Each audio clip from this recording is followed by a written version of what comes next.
Ouais, vous avez bien lu, ouais. Ça sent le sapin chez les sondiers. Et là, vous vous dites, quoi, les sondiers, mais c'est pas possible. Comment une chaîne aussi installée, avec ses presque 60 000 abonnés, comment un truc comme ça peut s'arrêter? C'est impensable. Je vais vous expliquer.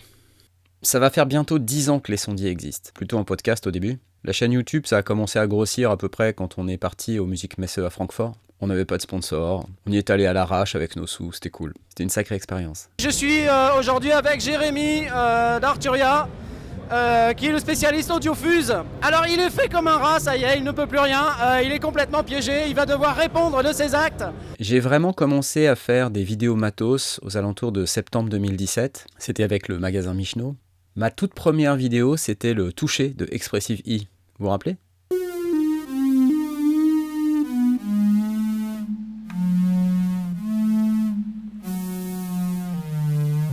En 2019, j'ai créé ma boîte pour pouvoir facturer, travailler avec des professionnels, et j'ai activé la monétisation sur les vidéos pour espérer un complément de revenu qui me permette de me rapprocher doucement mais sûrement de ce que j'aime faire, la musique.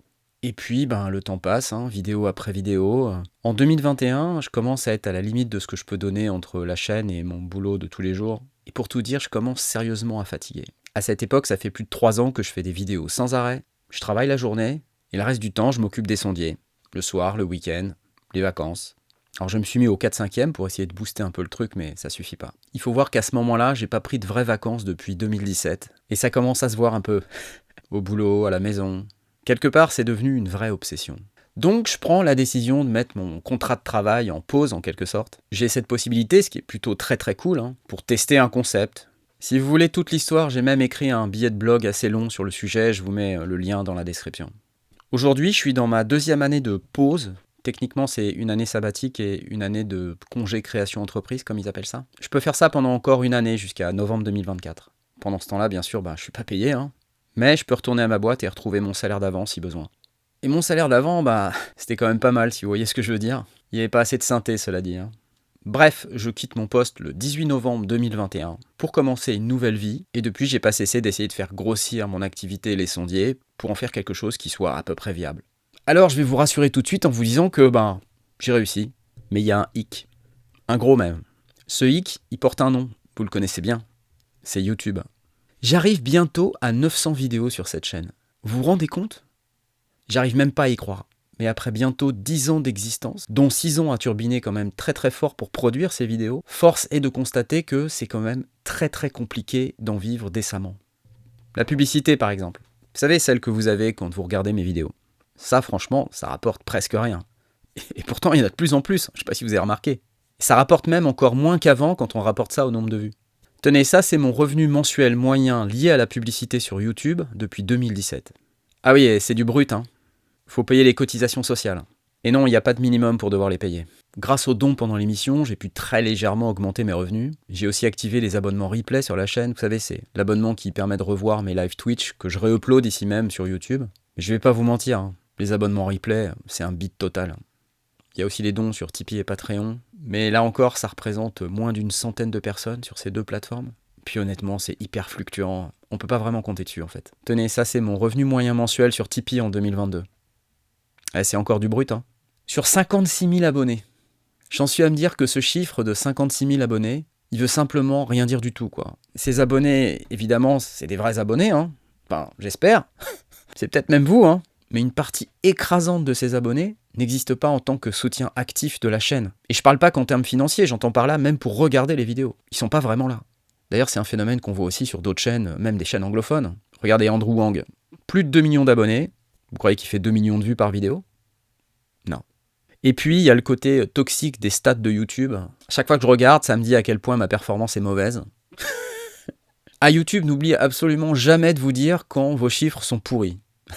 C'est un truc de fou. Merci YouTube. Franchement, ça m'aide vraiment, quoi. Tout ça, c'est du stress. J'ai mon shoot de tout ce bazar toxique tous les jours, toutes les heures, même des fois plusieurs fois par heure. 7 jours sur 7, 365 jours par an, sans exception. En fait, il y a trop de contenu sur YouTube. Et on a beau dire, mais le temps de cerveau disponible des gens, il est limité en fait. C'est normal qu'à un moment, on n'arrive plus à suivre. Même moi, j'en ai marre de recevoir toutes ces vidéos dans mon flux YouTube. Alors vous, j'imagine. Et je pense que c'est sans doute une partie du problème. Donc là, vous comprenez que c'est relativement indispensable d'avoir recours à ce qu'on appelle du contenu sponsorisé. Vous savez, c'est ces vidéos dans lesquelles une marque me paie pour que je puisse présenter leurs produits en situation. En France, on n'aime pas le contenu sponsorisé. C'est suspicieux. C'est pas normal. Et le problème avec moi, c'est que ces vidéos-là, c'est aussi des vidéos dans lesquelles je dis ce que je pense. Notez bien que des fois, c'est pas ce qu'on me demande, hein. Mais quand on me demande un test, il faut s'attendre à ce que je dise ce que je pense. Et des fois, ça passe pas très bien. La réalité, c'est aussi que YouTube change régulièrement son algorithme, c'est-à-dire sa manière de vous présenter mes vidéos. Et qu'en tant que créateur, on peut avoir du mal à suivre. Mes vidéos, en général, elles sont assez longues. Et ça, disons-le clairement, mais c'est carrément pas à la mode, quoi. Mais même quand j'essaie de faire plus court, en fait, ça marche pas mieux. C'est pas beaucoup plus efficace au niveau des vues que j'obtiens. J'ai même plus de gens qui râlent parce que les vidéos courtes, c'est pas le contenu qu'on attend sur cette chaîne. Alors ça marche très bien chez les autres, mais ici, ça marche pas. Bref, l'algo YouTube et ce qui est attendu d'un créateur de vidéos sur YouTube aujourd'hui fait que je suis dans une méga spirale infernale où je fais de moins en moins de vues. Et le problème de ça, c'est que c'est pas bankable. Ça vaut moins d'argent. Parce qu'il faut bien que je mange à un moment, quoi. Faut que je paye mes factures, enfin, je suis comme tout le monde. Concrètement, si je fais moins de vues, ça veut dire que j'ai plus de difficultés à vendre des vidéos payantes sur ma chaîne, ou quand j'arrive à en vendre, c'est des vidéos qui sont moins chères que ce que j'espérais, et comme vous avez compris, ça je peux pas vraiment me le permettre. Il faut donc que j'en fasse plus pour pouvoir subvenir à mes besoins, donc ça fait plus de vidéos sponsorisées que les gens aiment pas, et du coup vous les regardez encore moins. Mais surtout quand on sait qu'une vidéo sur ma chaîne, ça me prend en moyenne 1 semaine à faire, entre l'apprentissage des machines, la préparation des démos, filmer, monter, mettre en ligne, tout ça c'est beaucoup de temps.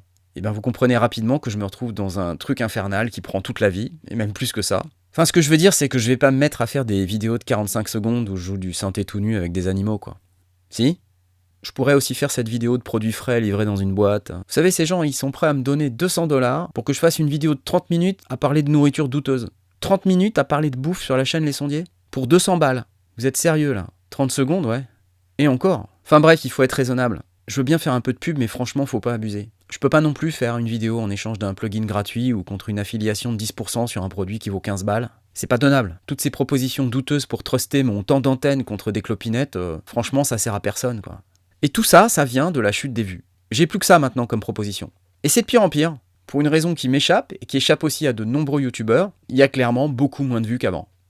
Je suis pas le seul à dire qu'il y a un problème avec le business YouTube d'une manière générale. Il y a quelques mois, Redsmin Recording a fait une vidéo sur ses relations avec les marques, les vues, le burn-out du youtubeur et le business de YouTube d'une manière générale. What this is really going to come down to is fair compensation for the amount of work that it takes to create a piece of media surrounding your product, and you understanding that the reach of music technology videos on YouTube that are well produced go much further than like a magazine ad or something like that. Bobitz aussi s'est exprimé sur le sujet.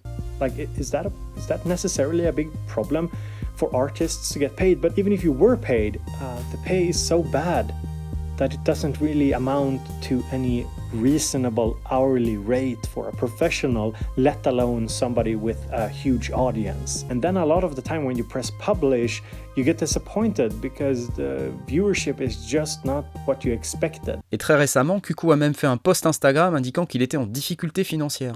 Le mec a 165 000 abonnés, il a une chaîne anglophone. Oui, parce que le français, on est bien d'accord que les marques s'en foutent, mais royalement, hein. Et même en France, on a des youtubeurs qui ont déjà mis le doigt sur le problème en disant que l'argent, c'était pas facile, quoi. Et les mecs genre McFly et Carlito qui vous disent qu'ils arrêtent YouTube parce qu'ils ont du mal à trouver des bonnes idées, ça gagne juste plus assez, c'est tout. Bref, c'est la galère. Et c'est aussi sans doute le signe de la fin de l'Eldorado YouTube pour les gens comme moi. Le problème, c'est qu'en ce qui me concerne, il n'y a jamais vraiment eu d'Eldorado, quoi. Il y a à peu près un mois, j'ai écrit un billet de blog sur mon site dans lequel j'explique un peu cette situation. Lisez ce billet, dedans je vous explique tout ça bien comme il faut. À cette occasion, j'ai aussi invité les gens à me soutenir plus activement sur PayPal. Ça permet d'éviter les délais de paiement et les frais trop importants pour moi, parce qu'il faut savoir que les plateformes prennent une grosse part de ce que vous me donnez. D'ailleurs, je voudrais profiter de cette vidéo pour remercier tous les gens qui ont fait un geste suite à cet article de blog. Ça m'a vraiment touché, franchement. Même si, je vais pas vous mentir, mais c'était pas tant de monde que ça en fait, hein. Mais bon, l'idée, c'est pas de pleurer sur mon sort ici. C'est plutôt de vous dire que je vais sans doute revoir mon business plan, comme on dit, et me focaliser sur d'autres activités. Ça veut peut-être dire que je vais tirer un trait sur YouTube avant la fin de l'année. J'en ai un peu marre de passer ma vie à shooter, monter des vidéos. Surtout pour quelques centaines d'euros par mois, quoi. C'était pas le contrat que j'avais passé avec moi-même, à vrai dire. En plus, ça m'empêche aussi de répondre à des demandes de collaboration que j'ai avec certains artistes, par exemple. Et je peux juste pas donner suite, parce que si je m'arrête de faire des vidéos, je prends le risque de plus pouvoir payer mes factures à court terme, en fait. Ouais, parce que quand j'ai commencé, j'avais des économies, aujourd'hui, j'en ai plus, en fait. Et en même temps, si je suis pas sur YouTube, je suis nulle part, quoi. Et les vues vont encore descendre. Enfin bref, j'ai besoin de me recentrer, de réfléchir. Donc voilà, je suis pas encore à la ramasse, hein, ça va. Mais je fais pas exactement ce que j'avais prévu. En particulier, je fais quasiment plus du tout de musique. J'ai presque plus de temps pour ça, compte tenu de tout ce que je viens d'expliquer. Et 2, ça demande une énergie folle, quoi. Ne serait-ce que prospecter des clients potentiels. Et puis le montage, quoi. C'est juste la cata le temps que ça prend, ce truc. C'est infernal. Et puis, je peux pas m'arrêter. Je peux même pas être malade. Je peux pas prendre de vacances, je peux rien planifier, en fait. Et le pire, c'est que je vois rien à plus de 2-3 mois. Je sais même pas comment je vais gagner ma vie dans 3 mois. C'est un peu la vie de freelance, en fait. C'est normal, c'est comme ça que ça marche, mais je pensais pas que j'aurais autant de difficultés, et surtout, je comptais sur de la croissance, pas sur de la décroissance. Et tout ce stress, vous savez, il se répercute aussi sur ma famille, ma femme, mes enfants, mes parents. En fait, tout le monde se demande à quel moment je vais faire un nervous breakdown. Peut-être que c'est déjà en train d'arriver, si ça se trouve. J'en sais rien. On m'a proposé de l'aide suite au billet de blog que j'ai écrit début mars, sur plein de sujets, le montage, la partie commerciale, même le développement. Et franchement, merci à tous ceux qui m'ont proposé de l'aide, mais l'expérience montre que c'est pas si simple en fait. Et c'est un peu triste à dire, mais le problème c'est qu'il n'y a pas toujours des gens compétents qui sont dans la liste des gens qui veulent vous aider. Et franchement, c'est pas facile à gérer, j'ai perdu énormément de temps avec ça ces dernières semaines. Je me suis rendu compte à cette occasion que le business de YouTube, c'est aussi un truc hyper personnel et hyper solitaire. Et c'est quelque chose que les gens ne connaissent pas du tout. Et que si on doit tout expliquer, on y passe un temps dingue en fait. Bref, je suis pas certain qu'avoir plus de monde autour de moi, ça soit quelque chose qui va me faciliter la vie à court terme en tout cas. Là, c'est clairement pas le bon moment pour passer du temps à expliquer tout ce que je fais à plein de gens. Je voudrais aussi être clair sur le fait que YouTube, c'est pas une fin en soi pour moi. C'est d'autant plus important à comprendre avec ce que je viens d'expliquer juste avant. J'ai pas nécessairement l'ambition de devenir le plus grand YouTubeur synthé de tous les temps. Je m'en fous complètement. Ce que je voulais, c'est qu'en se développant, ma chaîne m'aide à dégager le temps nécessaire pour que je puisse vraiment assouvir mes passions, notamment le fait de pouvoir faire de la musique, et peut-être à un moment donné de réussir à en tirer une activité professionnelle. Sauf que ma chaîne, elle se développe pas. Plus je bosse et moins ça marche. J'en rigole, mais c'est clairement pas marrant. Ça marche de moins en moins bien. Il faut croire que je me débrouille comme un manche. C'est fort possible. Ou alors, c'est que YouTube, c'est terminé. Et la musique, ça sera pour la retraite. La retraite. Ouais, c'est mal barré. Dans mon billet de blog, je détaille aussi d'autres raisons qui font que, franchement, je suis pas aidé. Vous savez, le fait de dire ce qu'on pense dans une vidéo, c'est pas toujours très bien vu, notamment par certains acteurs de l'industrie musicale en France. Et ça m'a causé pas mal de difficultés. J'ai perdu des opportunités, et sans rentrer dans les détails sordides, franchement, ça m'a pas facilité la vie. Je suis désolé, mais c'est un sujet sur lequel je vais pas transiger. Quand je fais une vidéo et que j'ai envie de dire un truc sur un produit, je vais le dire. Et c'est encore plus vrai quand je suis pas payé pour faire une vidéo. Enfin, je dis ça pour les gens qui savent de quoi je parle. Au fait, je crois que c'est même très important que je vous dise ce que je pense d'un produit dans mes vidéos. Dites-moi si je me trompe, mais j'ai quand même l'impression que c'est important. La conséquence de ça, c'est que j'ai démarré un partenariat avec Thomann. Simplement parce qu'en France, je suis plus le bienvenu. C'est ça où les sondiers, j'arrête tout de suite en fait. Manifestement, en France, on n'est pas content que ma chaîne existe. Et je sais pas ce que vous en pensez, mais en tout cas moi, ça me fout gravement les boules compte tenu de tout ce que j'ai fait pour donner envie de faire de la musique dans le YouTube francophone. Mais c'est la vie, hein. Je sais que vous étiez déjà très nombreux à acheter chez Thomann de toute manière, donc puis c'est pas comme s'ils faisaient du mauvais travail, quoi. Disons qu'à force de vouloir aider des gens qui veulent pas être aidés, voilà. Mais du coup, ça veut dire que vous pouvez ouvertement et très facilement me soutenir en achetant votre matos chez Thomann. Je vous mets le lien ici, je vous le mets aussi dans la description. lesondiers.com/Thomann. C'est pas trop difficile à retenir. Et ça vous coûte rien de le faire. Il y a vraiment aucune raison de pas le faire si vous achetez du matos là-bas. Bon, mais tout ça, on va dire que c'est des épiphénomènes, ça change pas le problème de fond. Qui est que je vais avoir de moins en moins la possibilité de faire du contenu sponsorisé sur la chaîne Les Sondiers, et que donc le revenu que je dégage de cette activité va en s'amenuisant. Mais en vérité, quand on est une marque et qu'on peut avoir une vidéo de Loopop ou de Andrew Wang pour rien, pourquoi venir payer une vidéo chez Les Sondiers, restreint au marché français, qui a la même taille que le marché du fer à repasser, pour info, adressé des musiciens qui, par définition, n'ont pas énormément d'argent en France. Je me trompe ou pas ? Enfin, je veux dire, je blâme personne, mais j'imagine que quand vous avez 10 € à mettre dans votre passion pour la musique, c'est pas pour venir les mettre sur le PayPal des sondiers, quoi. Et franchement, je comprends. Je suis désolé, mais j'ai juste pas les moyens de faire des vidéos pour rien comme Loopop ou Andrew Wang. Avec ce que me rapporte YouTube aujourd'hui, c'est juste utopique. Mais je préférerais en fait si c'était possible, pour garantir une indépendance totale vis-à-vis des marques. Mais bon, ça marche pas. Donc voilà, ça va juste s'arrêter à un moment donné en fait, quand ça sera devenu impossible. Et d'après mes calculs, c'est bientôt. Est-ce que ça veut dire que je vais disparaître pour toujours ? Peut-être pas. Ça veut surtout dire que je vais changer ma manière de faire mon business dans cette industrie. Arrêter de perdre mon temps à faire des trucs qui me rapportent rien du tout en fait. Je voudrais vraiment me recentrer sur la musique. Peut-être que je vais reprendre mon job, j'en sais rien. Faire de la formation, ça c'est sûr, c'est dans mes plans. D'ailleurs, je vous rappelle que vous pouvez déjà aujourd'hui prendre un cours particulier avec moi. S'il y a un sujet sur lequel je peux vous aider, n'hésitez pas. Hein. Je vous mets le lien ici et dans la description, ok ? À ce stade, j'ai encore pas mal de pain sur la planche, jusqu'à l'été environ.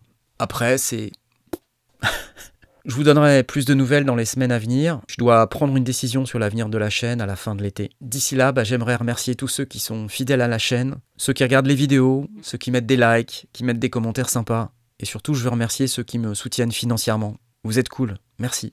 Et pour ceux qui envisageraient de le faire après avoir vu cette vidéo, je vous laisse décider quel est le meilleur moyen pour le faire. Il y en a pas mal. Je les ai tous récapitulés à cette adresse. Ça vous fait plein d'options pour me soutenir.